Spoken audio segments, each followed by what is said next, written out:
Hey everyone, Hurricane Liz here, back for another Professor's podcast. And with me, as always, my partner in crime, the man, the myth, the legend, Howard Ty. And Howie, today we've got a heck of a surprise for everybody. We got another speaker that, again, you traveled all around the world. And for those that don't know, Howie holds a 4-time-a-year mastermind that's held live and in person. And it's one of the most coveted actual masterminds in all of the Amazon ecosystem. And the price tag to attend that event live and in person is typically $12,000. However, because of this pandemic and because of Howie's desire just to spread his Amazon knowledge onto all the people that haven't had the opportunity to join us live, we've decided to do a virtual online event that you can attend in the comfort of your own home in your pajamas. Like right now, you guys can't tell, but I'm actually in my pajamas. And I know that there will be some people out there that will want to attend in their underwear. Hey, that's all right. Just don't stand up. We'll be happy. You're allowed. We'll be excited to have you. And listen in to one of the hand-picked speakers that, again, Howie traveled across the globe to find. And this gentleman that Howie's about to introduce is no stranger to Amazon.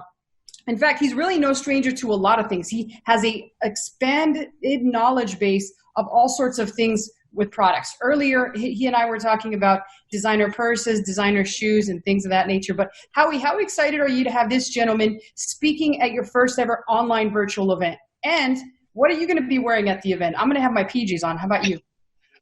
I'm not sure what I'm going to wear, but I'm kind of chubby a little bit right now. So I usually wear black to cover myself from from the angles when people shoot it. So hopefully I can look kind of skinnier than normal. I learned it from the girls. But yeah, that's what I do. That's why I always wear black, Howie. I'm not sure if you noticed that. I know this. So we have Norm here. He's from Canada. I met him in one of the masterminds, a high-level mastermind that we went to. And it was interesting because he was one of the I had cigars with him, and we started bonding, talking about life and everything. So he's really interesting because he does a lot of ranking with a different style than everyone else. He does it through PR and other blogs and things like that. So we'll let him talk about that a little bit further. But he's an interesting guy. That's why I had him come on our event today. So that's awesome. Yeah.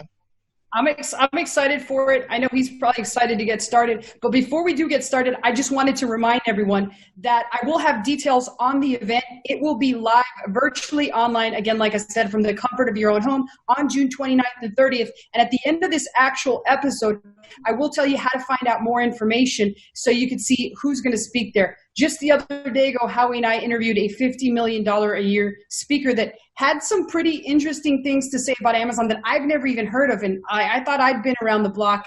I'm sure Norm would agree. He's been around the block for quite some time because I've heard his name tossed around through several people, just never had the pleasure of actually meeting him. But through the magic of the internet, I'm going to introduce you all for the first time ever to Norman. And I sound like your mom, right, Norm? Not Norman. Norm Farrar. And I always wanted to add the E at the end. Norm Farrar E. That's just what I'm going to call you, Norm. I think that's a cool nickname for you. I like it for you. You seem like not really a Ferrari type of guy, but I could be totally wrong about that. And as Howie said, you are in the mythical land of Canada, which is it's almost like the USA, I would say. But tell me something, Norm. I'm going to basically pretend that you have just met Howard for the first time and you're obviously impressed by him. I call him the man, the myth, the legend. But let's just pretend you and him are in an elevator and you've got 2 minutes to pitch yourself. What is so awesome about you that Howie would want to put you on as a headliner at his first ever online virtual event, the Professor's Pandemic event? Well, probably if I'm in an elevator with Howie, I'm probably talking about my experience. So I go back, my first e-commerce site was back in 1995. So I had it up, started working with a Fortune 500 company, which led me to a bunch of other websites, got me into e-com early on. And then it got me into contract or manufacturing. I've owned and operated multiple manufacturing facilities in Canada, US, 2 in Taiwan, 1 in China, got into specialty packaging, which is really important. And the reason I'm telling you all this stuff is because it all comes together at the end. sourcing company and logistics, a promotions company, which brought me into vertical integration, which everybody misses the concept on. And at the end of the day, there was Amazon. So what I have and the knowledge that I have is basically putting everything together, vertically integrated, as well as I can knock it out of the park with perceived value. Everybody out there is, they're trying to go for middle, or I call it product cannibalization. I take that product and I bring it to the top so you can compete with the best and make the most profit. That's my speech. Wow. So I wanted to actually, you were talking about all these advertising side and marketing side. Tell me what you consider yourself the most expert in regarding that section? Well, yeah, I've dealt with Amazon for years, so I understand Amazon. But what I found to be most effective, and where I'm probably more the expert, is finding these little niches that people aren't targeting, like press releases, working with press releases and rebates together. They're killing it. Different levels and different styles of press releases that people don't understand that can get you the top of Google, but also like nail your listing, and all white hat. This is the thing about it. You don't have to do anything black hat. It's old school marketing. But the other thing is, I like looking at the new announcements or beta services that Amazon comes out, like Amazon Post. Nobody's taking advantage of this. And like for us, what I look at is launch and rank. That's really my expertise. I have what I call the 3 pillars of launch and rank. We do this for people that want to listen. But it's PPC, it's rebate and PR, and then it's Amazon Post. If you do those 3 things together, you're going to have, at least if you have a nice looking listing that's optimized, you will crush it in your category. If it's a $3,000 a month cap, then you're fine. If it's $100,000 a month niche, with good search volume, then you could maximize out at that niche with those 3 pillars. So I know you were talking about supplements with me recently. So yeah. And it's a hard niche, right? So how is your 3 pillars or that 3 pillars work with supplements? Do they do pretty good? You know what? We didn't talk about this. We just launched a supplement a few weeks back, very competitive. You know the category. And within the first week, we got it on page 1, some high volume keywords. We got it ranked between 1 and 6. And we started selling. Like we got it to about 50 to 75 units a day. And that was using PPC. And the PPC really hadn't kicked in yet. It was still in that window. We only launched it that week. And PR, and we didn't even try the Amazon Post with it. But that's just with ranking, with rebates, and press releases. So you know what? The press release side of it, like I bought this company, this press release company that also does the rebate management and all that other stuff because of Amazon. It was working so well. And I hear people say, press releases don't work. Well, yeah, if you go to a company that sucks, it doesn't work. But if you go to a reputable company and you do the system properly, it could rank. So if you take those 3 components and use any type of PR and with rebates, it'll work. And the other thing too, and I know, this is not about press releases, but you need to build authority and trust in your listing. So everybody has a micro brand out there. They want to think it's a big brand. It's not. It's a micro brand. So nobody knows who you are. You go to Amazon, and what do? They click off, they go to Google. If you can show that you have a quality brand, if you can show that you rank number 1 on the page for bully sticks, right? Oh, okay, great.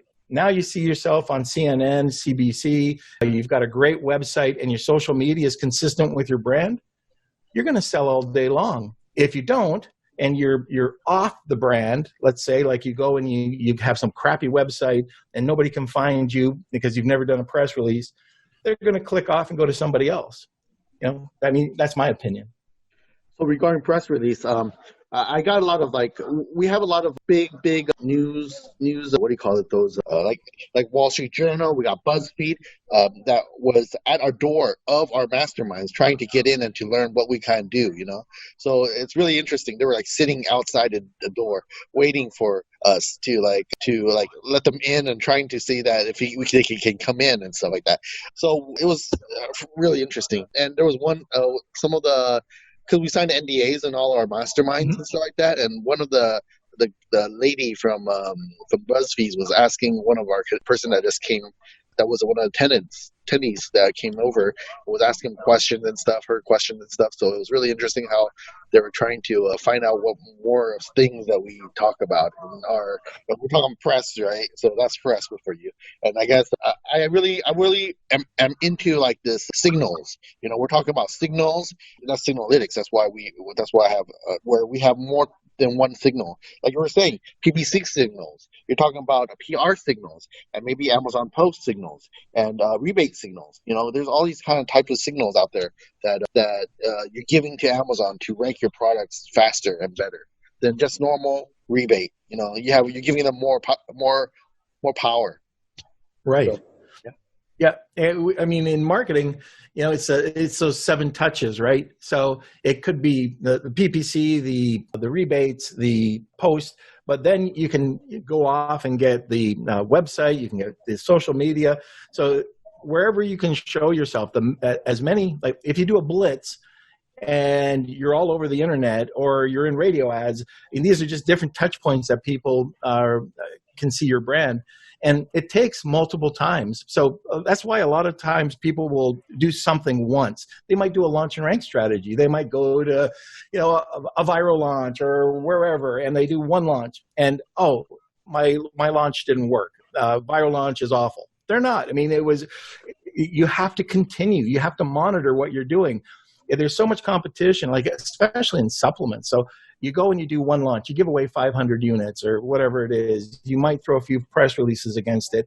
And then, 3 weeks later, your main keywords, your long tails are starting to tank. Your whole silo of keywords are starting to tank.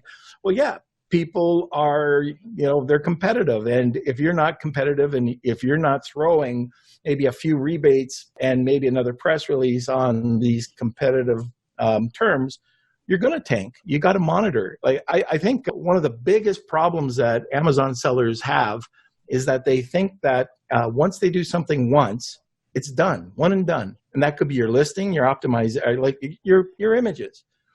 People throw up an image and they got the slide deck and they think it's done. Well, what about adding that video? Oh yeah, I mean, I'll get to it one day. Does it convert? Or take your videos and I like calling it the Brady Bunch effect. You take your one video, you put it where Alice used to be. And if you don't know the Brady Bunch, it was this mixed family of a lady with three daughters, a man with 3 sons. So it was this box of people and Alice was in the middle. Put your product in the middle.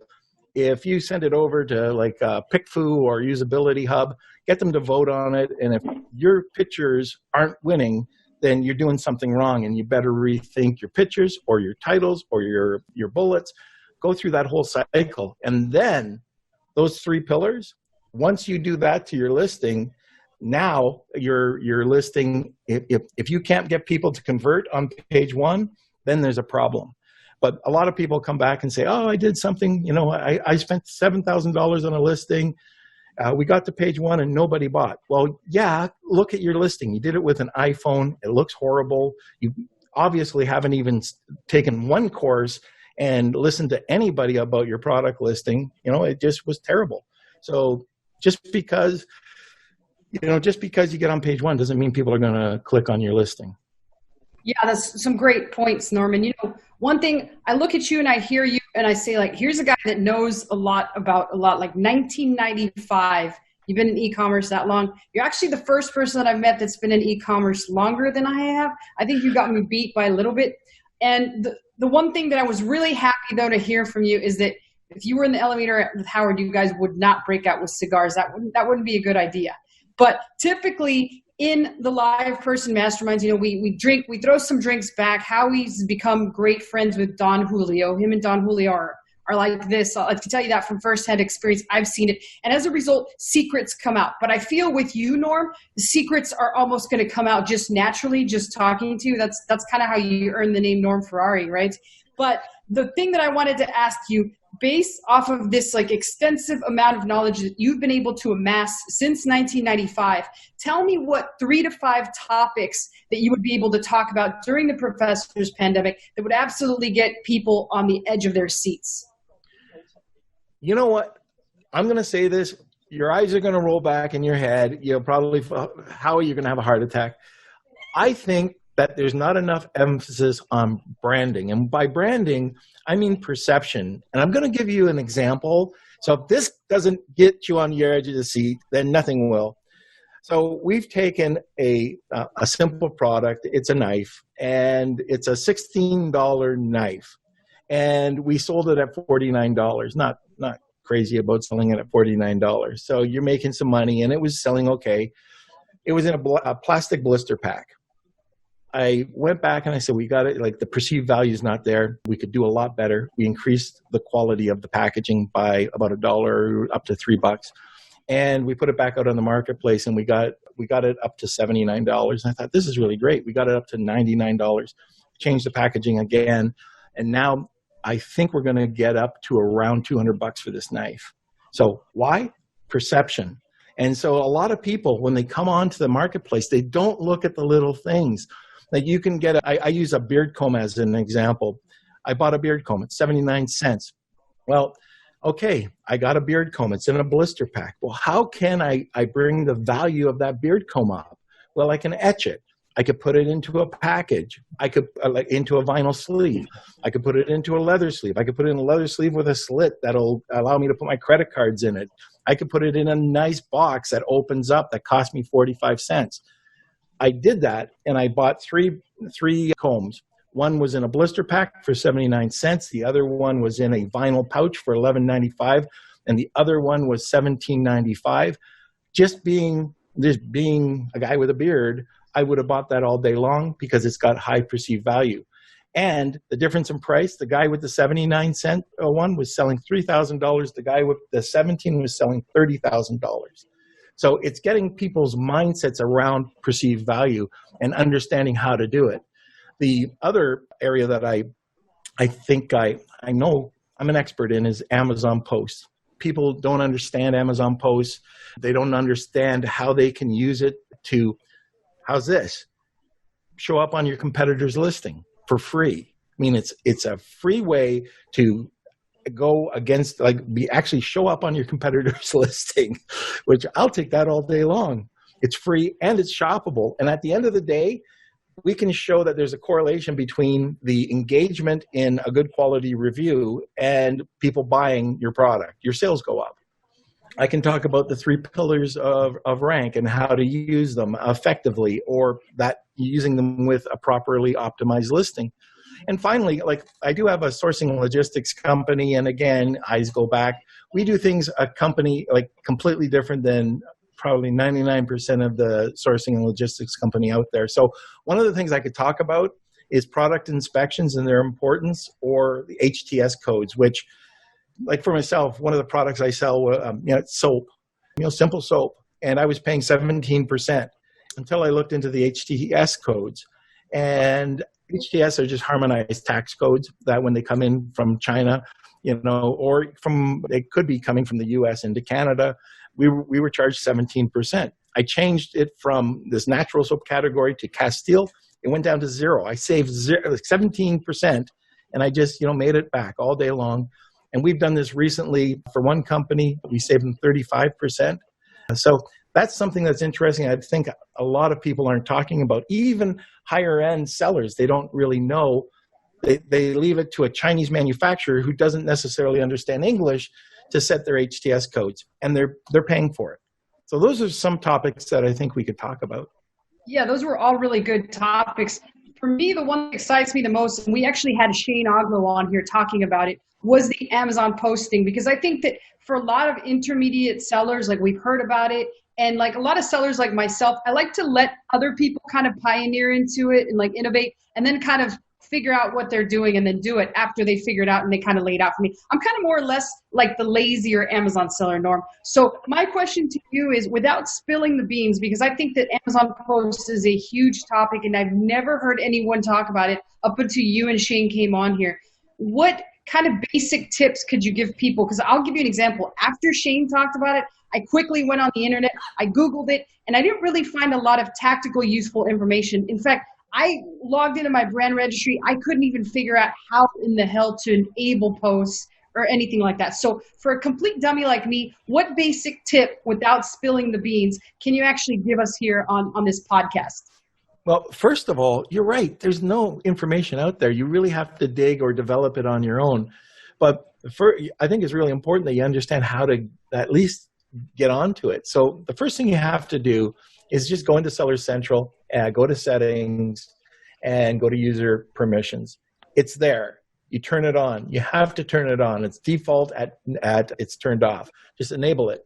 Then go to post.amazon.com and use your seller information.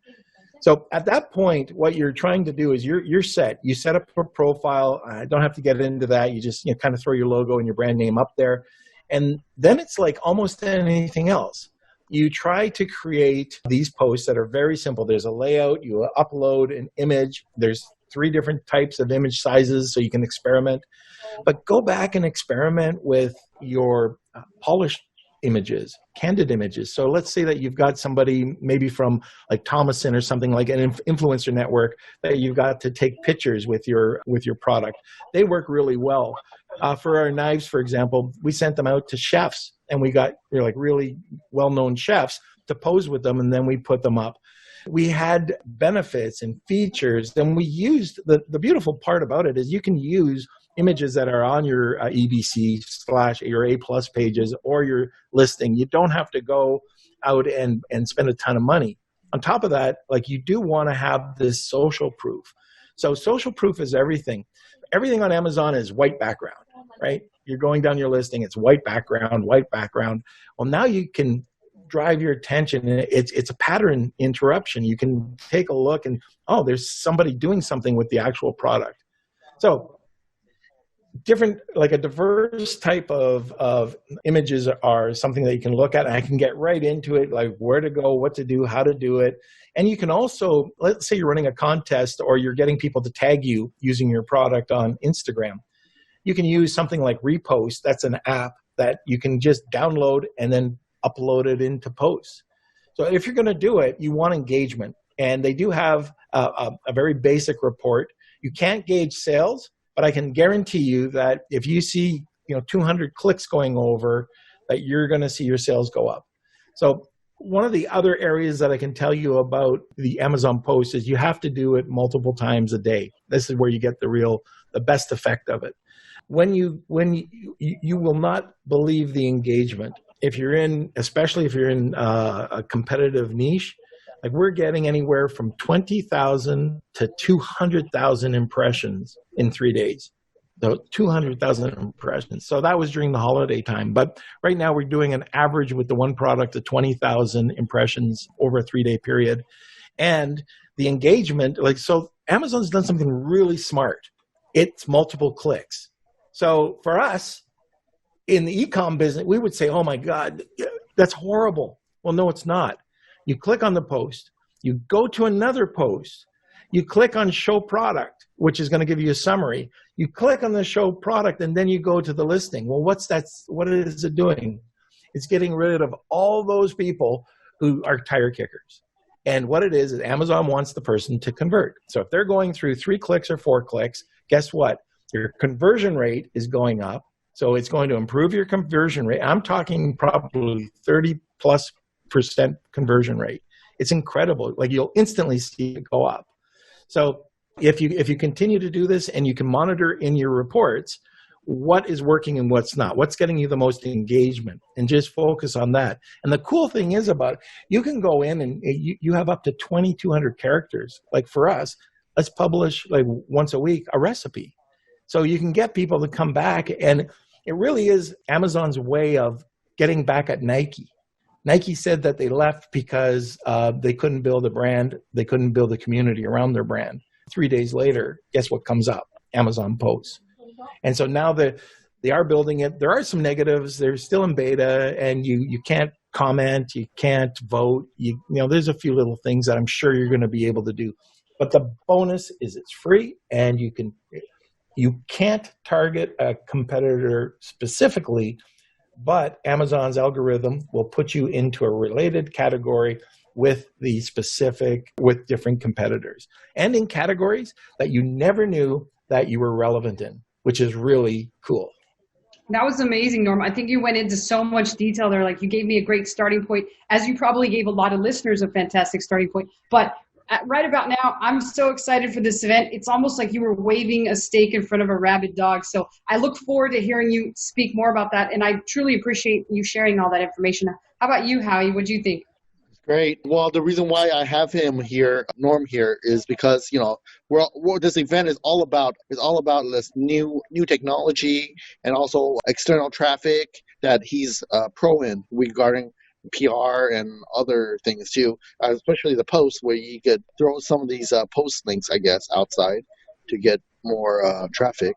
So, Norm, I wanted to ask you, right now we're in 2020 on the pandemic. What kind of problems do you see sellers are having? I'm seeing that they're making problems for themselves. They're not going forward. A lot of sellers are afraid of expanding, going overseas. I mean, as long as you are careful with what you're doing and like approaching suppliers, and you know, not just going to any old supplier. I would definitely go to a sourcing agent right now, any good sourcing agent, and make sure that you screen your suppliers over in China. The other thing I'm seeing is that they're not controlling their inventory properly. This crisis has brought attention. Like, I've always preached that you needed to have a warehouse as well as set your product over to FBA. And if you did, and anybody who ever listened to me to do that, they were half safe without not running out of inventory. But the whole inventory strategy right now, you have to change. So I'll try not to confuse people out there, but this is something that people, if you do it now, if people are doing it now, this will save you also for fourth quarter. So you bring in your product, and let's say it's 1,000 units, 500 go over to Amazon, 500 go into your warehouse. You save some you save some Amazon storage fees, and then once the product starts to sell, you move over the 500. But right now, it's a perfect time. And Chinese economies, it's tough right now. You can negotiate not only terms, you can write incredible terms, but you can also negotiate putting product into their warehouse. So what we've been able to do, for example, is we've negotiated with our suppliers, and we've negotiated on some cases to put 1,000 units of, like, let's say, knives into storage without paying a penny. And on most cases, we've said, okay, we'll pay 30% deposit. So you're paying 30% as a backup, okay? But we've negotiated terms on the 1,000 that went over to our warehouse. So anyways, what we were paying was the standard 30/70. Now we've got either 30, 60, sometimes even 90-day terms on the initial order. So that 1,000 units that went over to the warehouse and over to Amazon, we have terms on now. We've got the other 1,000 units sitting in a warehouse in China. And once those 500 move over, those 1,000 move over automatically to the warehouse. Then a new order gets placed, and it's just, it's perpetual. So you never run out. You're never going to run out in fourth quarter. You're never going to run out if this crisis happens. It's going to be like you've got a backup. Plus, you've got better cash flow. So these are things that you've got to ask. So what's happening right now is people are afraid to ask. The other thing is you don't have and we've noticed at the beginning, everybody was worried that, the sky was falling, and that's wrong. You can go out there and sell. You can, people are afraid to raise their price. You can raise your price all day long as you've got the perception there to do it. Other things that people are not doing that they have to do is being able to like make sure that you get that product inspection before it leaves China. That's, an important part of doing everything. And you don't have to get, 100% inspection. You can get, 10% or 20%, but that's an insurance policy for like $300 or whatever it is, that I would do. But the pandemic right now, a lot of people are also getting into the wrong products. The categories that I wouldn't be getting into, travel, believe it or not, I own travel products. And I put a hold on it, but I've got my inventory ready to go, because once people are ready to get outside, well, guess what? I was telling you just before, Howie, before the event or the call, there's people out, they want to get out and start, playing and picnics and this. I'm not giving up on my travel products. If this isn't the end of the world, people are going to travel. So if there's a lot of people, I hear people saying, oh, I'm stuck with all this inventory. Well, just wait. You've got a gold mine on your hand. So those are a few things that it really is mindset. Like, there's so many people that are afraid of the COVID, that it's affecting their sales. Like, you're sitting at home. You've got to be able to get out there and continue doing your business. I mean, this is a perfect time. Think of it. I'm a SOP guy. Like, if people know, like, my background, I built 400 policies and procedures for my company. I've got a 5-page policy on how to make a cup of coffee in our office. So, I mean, it's crazy, but do that. All these entrepreneurs that are out there right now, you've got time on your hand. Oh, I don't have anything to do. Build your policies and procedures. What are you doing? What are you weak at? Check out, maybe outsource those. See what you're doing on an ongoing repetitive basis. I call them the C tasks.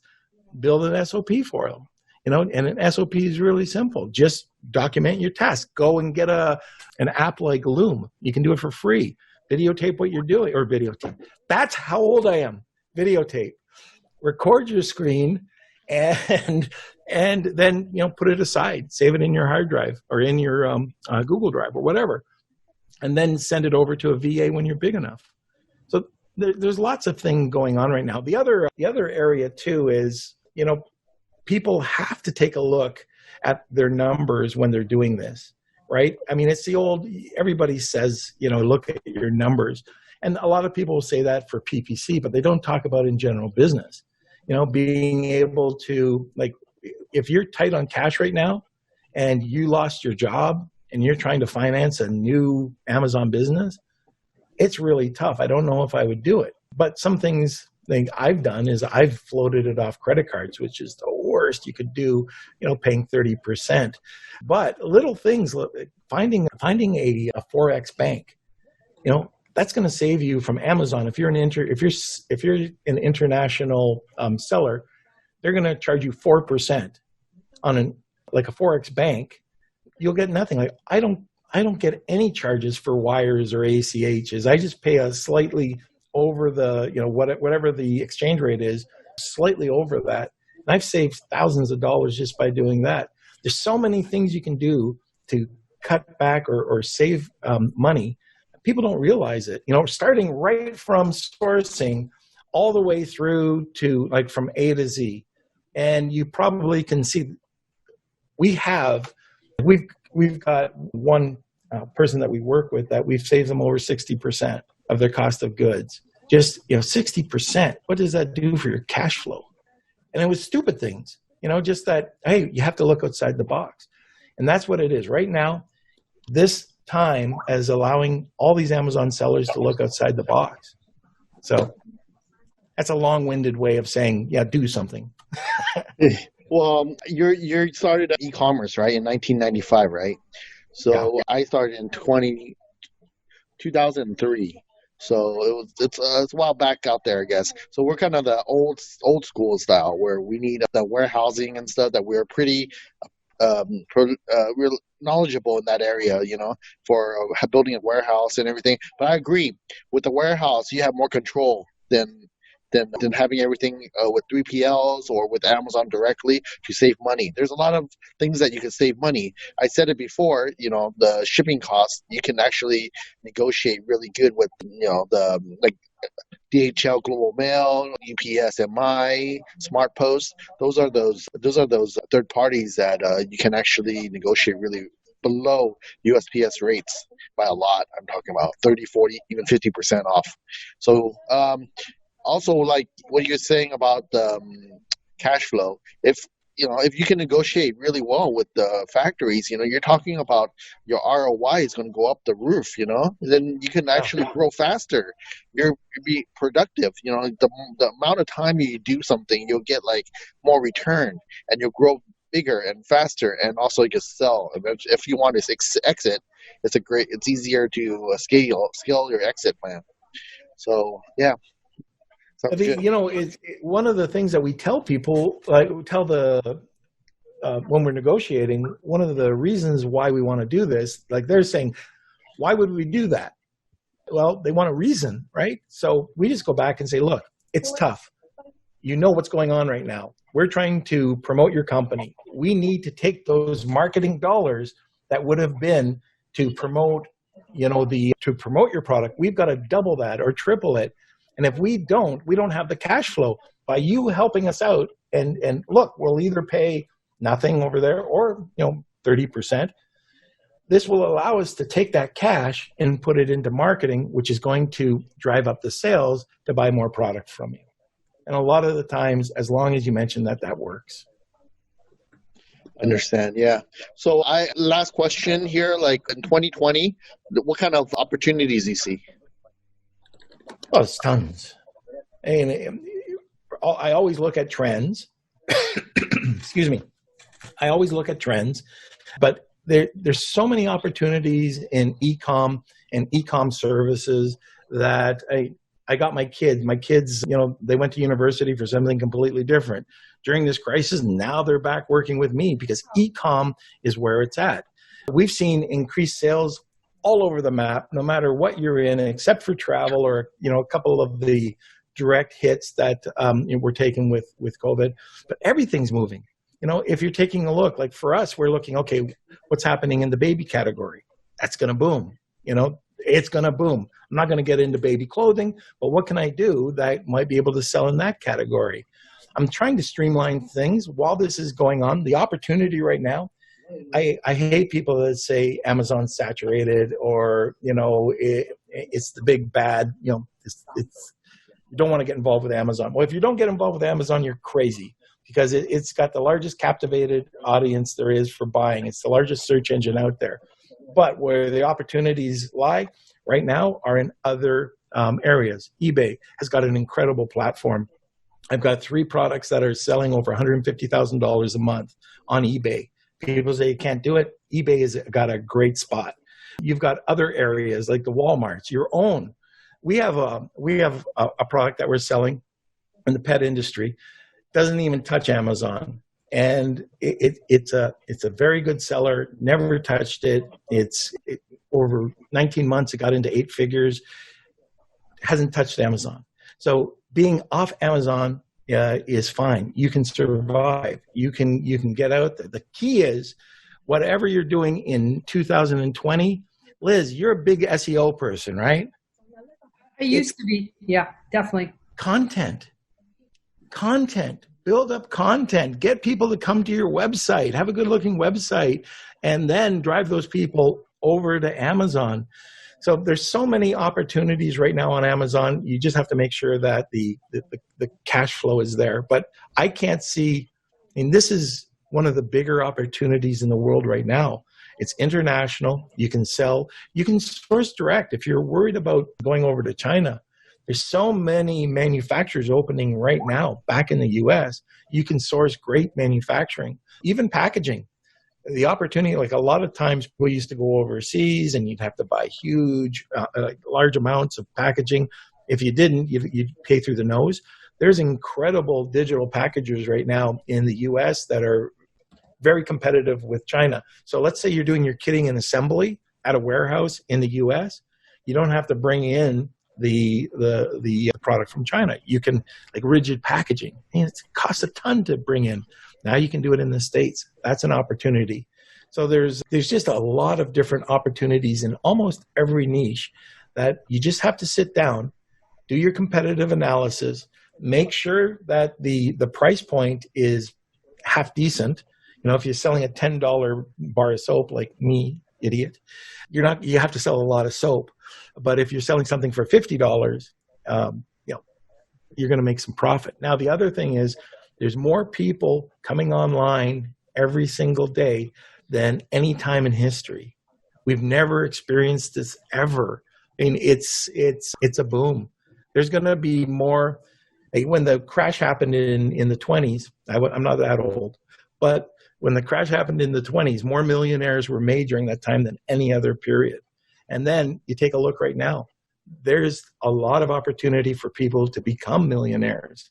And Amazon is a gateway. I mean, I love it. I'm not going to guarantee anybody being a millionaire, but if you work hard, you get knowledge, you go to events like yours and gain this kind of knowledge and the network, then you can expand. And if you don't, then the opportunity will be there, but it won't be an incredible opportunity.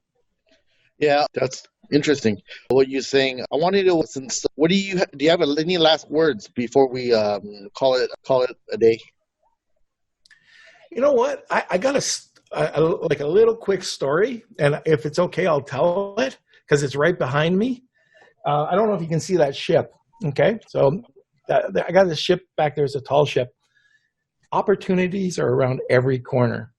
So I was in Vietnam. I was looking for furniture to bring into retail into Canada. And then while I was going, the guy that was taking us through the factory said, "Oh, you want to come into the back?" I walked into the back, and there was a ton of people making tall ships. So these are one of the ships over here. And they were about, 3 feet long. They had other sizes. And so the Miami Boat Show was coming up in a little while. So I bought a container, and I bought a container of boats. I brought them to Miami Boat Show. First 2 days, nothing happened. On the second day, at the end of the day, this lady came over and says, "What's wrong with your boats?" And I said, What do you mean? She goes, "Well, your boats look nicer, but they're we're very inexpensive. They're $750 compared to the other guy selling, which was about $3,500. So I whipped over, and it was a Chinese seller that had these really crappy, horrible ships, tall ships. So I whipped over to Kinko's at the time, changed the pricing, put this ship from $750 up to $2,500, and the product sold out. We had 7 ships left from the container. And we did it 3 more times before people caught on and they started doing the same thing. So the reason I'm saying this, that was my best, by the way, those ships cost me $85 landed. And we were selling them at $2,500. So it was a great profit. But the other thing is, it comes back to my point at the beginning about perceived value. If the perception's there, people will buy it. And matter of fact, if it's too low, like $750, people will question it and they won't even look at your product. But because I priced it properly in between, those sold out. So that's what I thought. And I guess, on a podcast, it's hard. They're tall ships. They're beautiful. They're wooden, very detailed. But anyways, that was my story of there's an opportunity. And if you can take that opportunity and couple that with perceived value, they're around every corner. Yeah, it's a pretty cool story, Norm. I actually just recently saw a movie. It's an animated movie that talks about those it's one of the centerpieces of the actual animated movie. And it's really good. It's about a detective and his cute little white fluffy dog.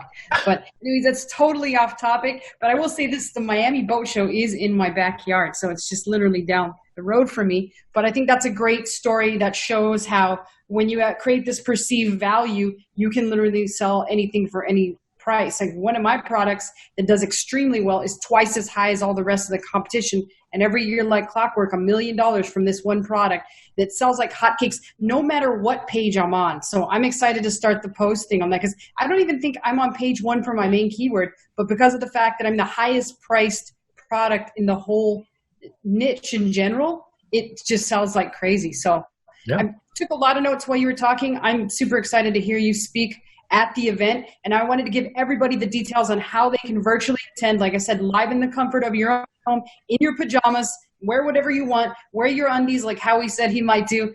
Get crazy, go crazy. There's actually a best-selling book right now on Amazon called Veggies in Their Underwear. So it can almost be like an event in your underwear. So to find out more information, you can just go directly to the actual order form. We already have it up. It's a9mastermind.com/secure-PPE. Or for the lazy Amazon sellers like myself, a9mastermind.com/PPE. Either way will get you there. It just might take an extra step. And if you're like me right now, the way we are in the pandemic, if I walk a whole 10 feet, I'm breathing heavier than Darth Vader when he tells Luke he's his father. So we don't want to have to do that. We want you to stay in shape, even if it's in your underwear. Do whatever it takes to get to that event on June 29th and 30th, where I will be joined. I'm lucky enough to be the MC. I've attended over 6 of these, and I will tell you this much. It has added a lot of money to my bottom line. And I get to listen to these 15 gentlemen that will be speaking there alongside with the professor himself, that will all be dropping not only knowledge, strategy, but also will be there to answer your questions and comments. And you'll be able to see them just like I'm seeing you right now, live and online, again, in the comfort of your own home. So you don't have to have lunch with us. You don't have to do any of that uncomfortable stuff. In fact, the last time when we were in Mexico, a girl just walked by us. It was like 10 of us sitting at a table, and she walked by us and she said, "Are you guys Amazon sellers?" And I was like, wow, thinking in my mind, did we really stick out that much? And I turned around and told her, no, we're here for the fitness model convention. Couldn't you tell? And obviously, I couldn't hold it in. I began to laugh hysterically, and she knew I was pretty much like called out. I'm an Amazon seller. And so we will get to spend some memorable time just like that on the live and virtual event. Howie, again, any last words from you? I think I've said a mouthful there, but that just goes to show how excited I am to hear Norman Farrar. I know I'm just kidding with you, Norm, but I love that.